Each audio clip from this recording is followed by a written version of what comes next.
all seen the movie Finding Nemo, and I'm sure we all remember in the very beginning when Nemo's mother and all his siblings were killed by the little barracuda.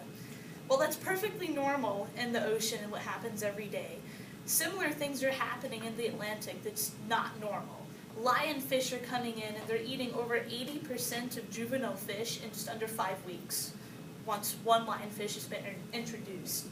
And it's becoming such a problem that they've been titled an invasive species. And one of the best forms of controlling their spread is by eating them, as you'll see. So this is what a lionfish looks like. They're about this large once they get bigger, and they're often kept as pets by aquarists. I looked into keeping one personally.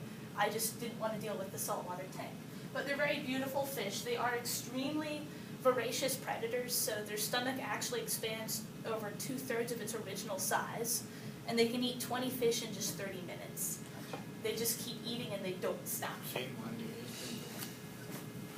So you may ask, why lionfish? You have all these other fish to eat, and why did you eat a lionfish? Well, one is nutrition. Lionfish are extremely nutritious, and in fact, they're often called the most nutritious fish ever possible to eat.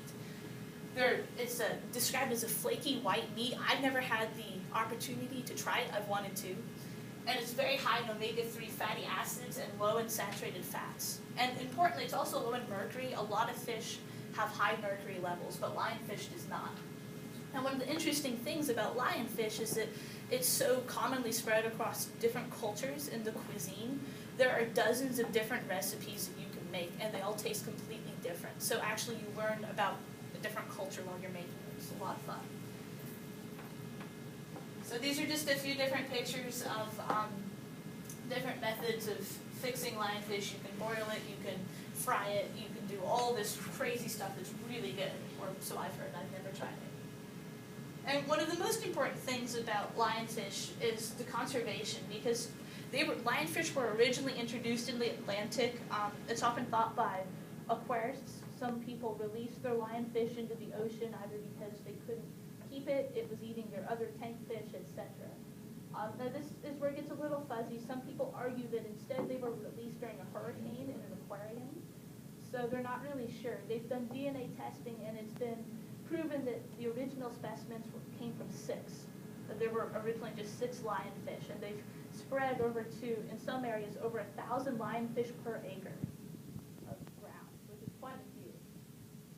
And one female can lay just over 2 million eggs. And so lionfish are extremely invasive.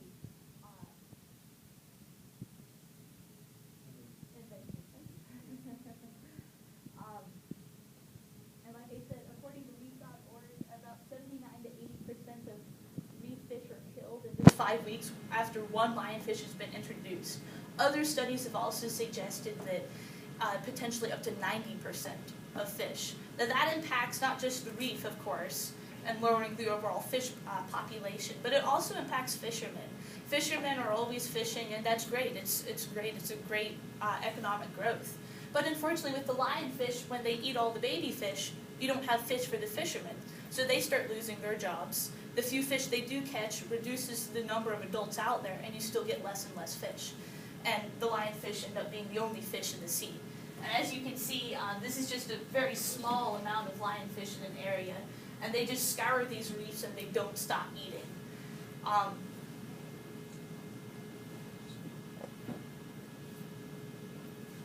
They are spread from all the way down from the Atlantic Ocean through Brazil up through Maine. So they actually cover quite a large area. They were originally from the seas around Japan, and first sightings were thought to be in the early 70s, but more confirmed sightings happened in the 80s and 90s. They've also, now, along with just eating lionfish, people have come up with other ideas such as training sharks or other fish to eat them. Back around Japan, there are fish that instinctually eat lionfish. But in the Atlantic, there are no lionfish, so nothing will naturally eat them. Unfortunately, when they've tried to train sharks, the sharks have a tendency to turn on the people training them, and they've had a lot of injuries and accidents as a result.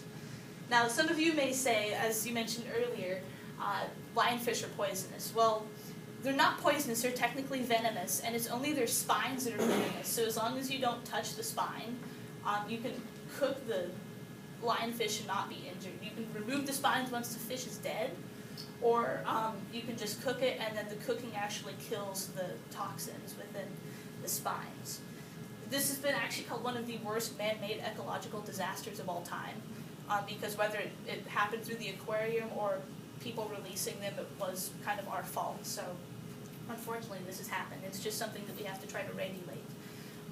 In conjunction with hunting lionfish and it being healthy and it conserving nature, it also opens up lots of job opportunities. Lionfish is somewhat expensive, but by encouraging more people to go out and dive and hunt for these fish, it opens up more jobs, people make more money, and the economy overall boosts up and grows. So now, after all these reasons, I hope you try lionfish sometime. It would be great if you go over to the Atlantic, and thank you.